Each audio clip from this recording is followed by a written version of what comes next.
साली जेव्हा मोदी सरकार आलं तेव्हा खरंच मलाही खूप आनंद झाला होता. मी सुद्धा काँग्रेस विरोधात झालो होतो तोपर्यंत. मलाही वाटत होतं खूप भ्रष्टाचार होतं, अण्णांचं आंदोलन झालं होतं, त्याचा परिणाम होता. नाही आता मोदी आले पाहिजे, अच्छे दिन येणार असं वाटायला लागलं. 100 दिवसात काळा पैसा परत आणणार म्हटले ते, प्रत्येकाच्या खात्यावर 15-15 लाख येणार म्हटलं. काही नाही झालं तरी चालेल, एक पायरी जरी आपण आत्ता आहोत त्यापेक्षा वर गेलो तरी बस. आज 10 वर्षानंतर कळतंय एक पायरी वर जाणं दूर, आपण हजारो पायऱ्या खाली गेलो.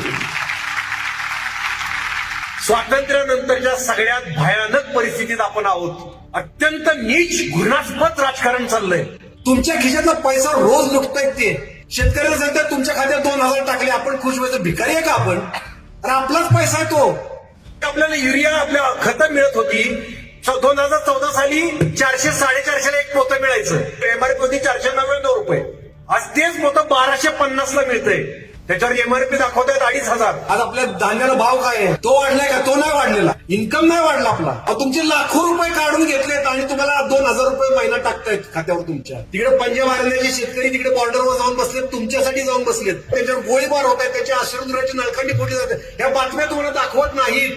मणिपूरच्या बातम्या तुम्हाला दाखवलेल्या नाहीत. आपल्या भगिनींना निर्वस्त्र करून फिरवले. महिला सबलीकरणाचं सगळ्यात मोठं उदाहरण कुठलं तर महिला कुस्ती खेळायला लागल्या, पुरुषांच्या बरोबरीने उभ्या राहिल्या.